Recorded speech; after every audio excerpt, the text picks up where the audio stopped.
Hi hello నమస్తే welcome to best TV. నేను మీ శాన్వి.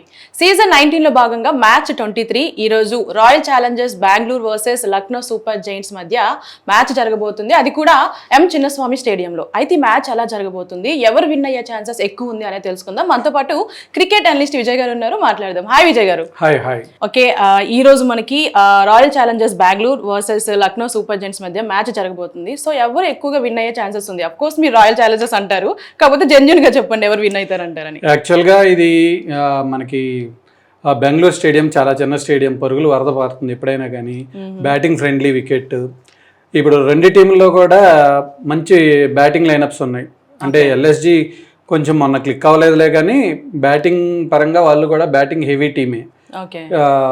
ఇంకొక వైపు చూసుకుంటే ఆర్సీబీ ఫుల్ ఫామ్లో ఉంది. బ్యాటింగ్ అందరు బ్యాట్స్మెన్లు ఫామ్లోకి వచ్చేసారు. ఫిల్ సాల్ట్ కూడా మన మ్యాచ్లో విధ్వంసం సృష్టించాడు. ఇప్పుడు ఇక్కడైతే మన బెంగళూరు టీంలో ఫుల్గా బ్యాటింగ్ మీద రిలై ఉంది. 250 రన్స్ అంటే ఎనీ గివెన్ డే కొట్టేసేలా ఉన్నారు ఆ స్టేడియంలో. ఎల్ఎస్జీ కూడా బ్యాటింగ్లోనే స్ట్రాంగ్గా ఉంది. చూద్దాం. ఓకే, అంటే మా ఉద్దేశం ఇప్పుడు ఆర్సీబీలో చూసుకుంటే ఎక్కువగా విరాట్ కోహ్లీ గారు అండ్ అలాగే ఫిల్ సాల్ట్ తప్ప ఎక్కువగా హైప్ ఉన్న స్టార్ ప్లేయర్స్ ఎవరు లేరని మా ఉద్దేశం. మీరేం చెప్తారు? అలా ఎలా అన్నావు? దేవదత్ పడిక్కల్ కానీ, కెప్టెన్ రజత్ పాటీదార్ కానీ అద్భుతమైన ఫామ్లో ఉన్నాడు పాటీదార్. ఇంకా టిమ్ డేవిడ్ తెలిసే ఉంటది లాస్ట్ ఇన్నింగ్స్ లో ఏం జరిగిందో. బెంగళూరులో మొన్న లాస్ట్ మ్యాచ్ లో ఏం జరిగిందో మీకు గుర్తుండే ఉంటది. 25 బాల్లో 70 కొట్టాడు. ప్రతి బాల్ స్టేడియం బయటికి వెళ్ళింది. మరి స్టార్స్ లేరంటారు. ఇంకా రొమారియో షెపర్డ్ అనే పెద్ద హిట్టర్ ఉన్నాడు. ఇంకా కృణాల్ పాండ్యా ఉన్నాడు బ్యాటింగ్లో. అంటే లాస్ట్లో ఏదైనా కానీ ఇబ్బంది వచ్చి అక్కడ దాకా బ్యాటింగ్ వస్తే రొమారియో షెపర్డ్ ఉన్నాడు, కృణాల్ పాండ్యా ఉన్నాడు, జితేష్ శర్మ ఉన్నాడు. బ్యాటింగ్ హెవీగా ఉంది. 7-8 మంది బ్యాట్స్మెన్లు ఉన్నారు. అంటే ఇప్పుడు మా ఎల్ఎస్జీలో కూడా చూసుకుంటే ముఖ్యంగా మిచెల్ కానివ్వండి, లేదంటే పంత్ కానివ్వండి, పూనం కానివ్వండి, సో ఇట్లా చాలా మంది ప్లేయర్స్ ఉన్నారు కదా. సో మరి వీళ్ళు బ్యాటింగ్ ని పవర్ హౌస్ తట్టుకోగలదంటారా? అంటే వీళ్ళు కూడా బ్యాటింగ్ హెవీ టీమే. మార్క్రమ్ కానీ మిచ్ మార్చ్ కానీ ఇంకా ఫుల్ ఫామ్ లో ఆడట్లేదు. వీళ్ళకి ఉన్న ఇంకొక డ్రాబ్యాక్ ఏంటంటే ఇప్పుడు దాకా నిక్లస్ పూరన్ ఇంకా ఫామ్ లోకి రాలేదు. నిక్లస్ పూరన్ కనుక ఒకసారి ఫామ్ లోకి వస్తే బెంగళూరు స్టేడియం అసలుకి ఏం మాత్రం సరిపోదు. అతను ఎందుకో ఈ ఇయర్ అంతగా పెర్ఫామ్ చేయలేదు. వీళ్ళ దగ్గర చాలా మంది హిట్టర్స్ ఉన్నారు. ఇంకా ముకుల్ చౌదరి సంచలనం. అబ్దుల్ సమద్ ఫామ్ లో లేడు. నా ఉద్దేశం ప్రకారం ముకుల్ చౌదరిని ఇంకొంచెం ముందు బ్యాటింగ్ దించాలని నేను అనుకుంటున్నాను. రిషబ్ పంత్ ఫామ్ లో ఉన్నాడు, ఆయుష్ బదోని ఉన్నాడు. మొత్తానికి ఎల్ఎస్జీ కూడా బ్యాటింగ్ హెవీ టీమే. రైట్. అంటే బ్యాటింగ్ కోసం బాగానే మాట్లాడుకున్నాం, అంటే ఎవరెవరు స్టార్ ప్లేయర్స్ ఉన్నారు బ్యాటింగ్ అనేది మాట్లాడుకున్నాం. కానీ ప్రీవియస్ జరిగిన మ్యాచెస్ లో ఎక్కువగా మనకి హైప్ క్రియేట్ చేసింది బౌలర్స్ అని చెప్పుకోవచ్చు. మరి బౌలర్స్ ఎవరు ఉన్నారు అంటారు రెండు టీమ్స్ లో కూడా? అంటే బౌలింగ్ పరంగా చూసుకుంటే ఆర్సీబీ కొంచెం ఒక మెట్టు ఎక్కువ ఉందని చెప్పొచ్చు ఎల్ఎస్జీ కన్నా కూడా. వీళ్ళకి హేజల్వుడ్ మళ్ళీ తిరిగి వచ్చాడు టీంలోకి. మంచి స్ట్రెంత్లో ఉన్నారు ఆర్సీబీ వాళ్ళు. ఇంకా చూసుకున్నట్లయితే మనకి జాకబ్ డఫీ కానీ హేజల్వుడ్ కానీ ఆడతారు.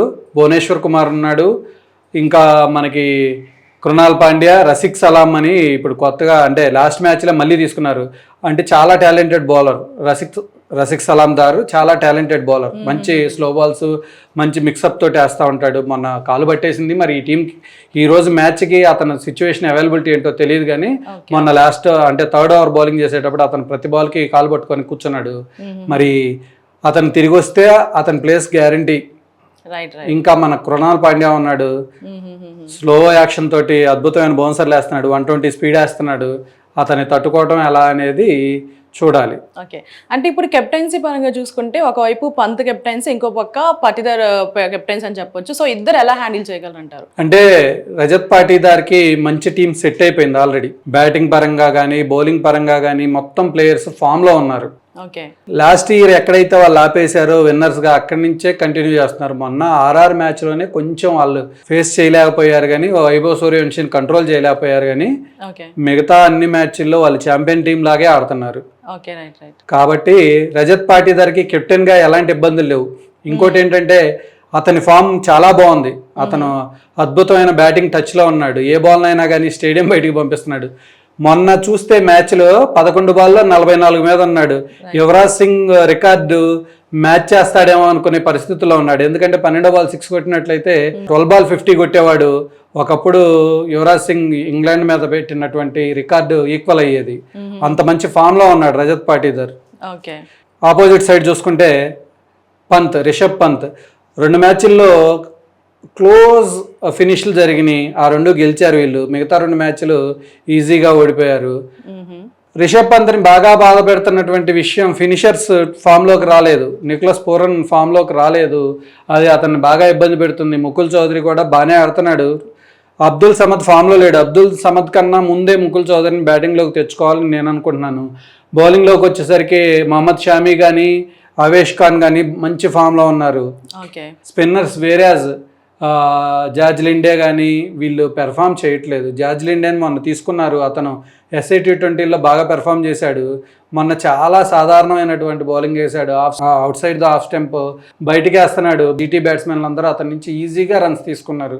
రైట్. అంటే మొత్తానికైతే ఆర్సీబీ విన్ అవుతుందని ఒక గట్టిగా నమ్ముతున్నారని చెప్పచ్చు. అంటే మా వాళ్ళు ఇప్పటికీ స్టిల్ ట్రోల్ చేస్తున్నారు 49 ఆల్అవుట్ అని. సో దాన్ని ఇప్పటికీ అంటే కొన్ని ఇయర్స్ బ్యాక్ జరిగినా కూడా సో అది రిపీట్ అవ్వచ్చు అనుకోవచ్చు. అంటే రీసెంట్గా SRH కూడా చూసాము, అక్కడ బాగా హైలైట్ అయింది. సో ఏమంటారు?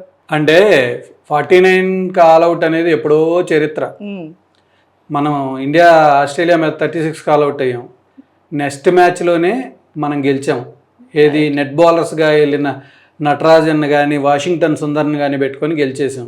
అది ఎప్పుడో జరిగిపోయింది. ఇప్పుడు ఆర్సీబీ రెడమ్షన్ అంటే బీస్ట్ మోడ్లో ఉంది. ఆర్సీబీ ఎవరు ఎదురొస్తే వాళ్ళని తొక్కేసుకొని వెళ్ళే పరిస్థితుల్లో ఉంది. ఆర్సీబీకి మొత్తం టీమ్ బ్యాలెన్స్ అంతా సెట్ అయిపోయింది. అలాంటి 49లు 59లు జరిగే సిచ్యువేషనే లేదు. జరిగితే 249 జరగచ్చు, 259 జరగచ్చు. ఎందుకంటే వాళ్ళంత భయంకరమైన ఫామ్ లో ఉన్నారు. మొన్న మ్యాచ్ లో కూడా ఇక్కడ చిన్నస్వామి స్టేడియంలో జరిగిన మ్యాచ్ లో కూడా ఎక్కువ రన్స్ స్కోర్ చేశారు. ఈసారి కూడా అదే ఎక్స్పెక్ట్ చేయొచ్చు. రైట్, చూద్దాం. అయితే నేను మాత్రం ఎక్కువ ముఖ్యంగా LSG గెలుస్తుందని చాలా స్ట్రాంగ్గా నమ్ముతున్నాను. మరి చూద్దాం ఆర్సీబీ వర్సెస్ LSG ఎవరు గెలుస్తారు అని. ఎందుకంటే టేబుల్లో కూడా చూసుకుంటే పాయింట్స్ టేబుల్లో ఆర్సీబీ 2nd ప్లేస్లో థర్డ్ ప్లేస్లోనే ఉంది, వేరేజ్ LSG 7th ప్లేస్లో ఉంది. దాన్ని బట్టి మనకు అర్థమవుతుంది టీమ్ మొమెంటం ఆర్సీబీ తోటి ఉంది. అదిగాక హోమ్ గ్రౌండ్లో మ్యాచ్ జరుగుతుంది. వాళ్ళు ఈ మ్యాచ్ గెలిస్తే టేబుల్ టాప్కి వెళ్తారు కాబట్టి వాళ్ళు LSG మీద చాలా హార్డ్గా వెళ్తారు. అంటే ఎక్కువ రన్స్ స్కోర్ చేయడానికి, మళ్ళీ అతి తక్కువ స్కోర్కి వీళ్ళని LSGని రెస్ట్రిక్ట్ చేయడానికి ట్రై చేస్తారు.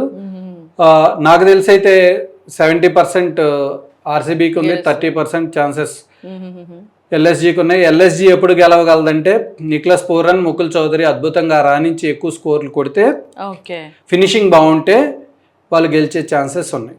రైట్, చూద్దాం సార్ మరి ఎవరు గెలుస్తారు అనేది. Let's see. Thank you.